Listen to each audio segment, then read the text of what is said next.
Today, welcome to our Dali Bangla Update YouTube channel. এ শুরু করছি আজকের বিশেষ বিশেষ সংবাদ। মূল বিধায়ক হুমায়ুন কবির নাতনান দল গঠন করলেন।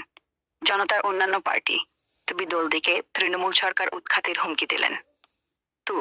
কলকাতায় বুথ লেভেল অফিসাররা PLO ভারী বিক্ষোভ করলেন নতুন অ্যাপ আর কাজের চাপের প্রতিবাদে।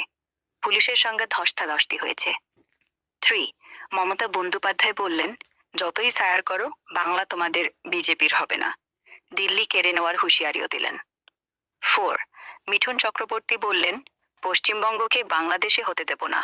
সাম্প্রদায়িক উত্তেজনার মাঝে বিজেপির জোর আলো বার্তা। 5 তৃণমূলের 91 সালে দশমীতে আর্থিক বছরে দান উঠেছে 180 কোটি টাকা। দশমীতে ভোটের জন্য বিশাল ফান্ডিং।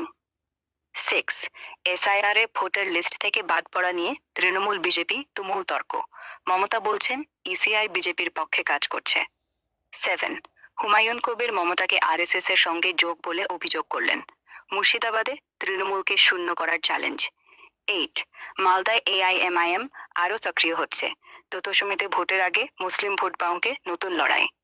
9 মমতা আজ কলকাতার আশপাশের তৃণমূল BLA-দের সঙ্গে বৈঠক করছেন। SIR এর কাউন্টার প্ল্যান।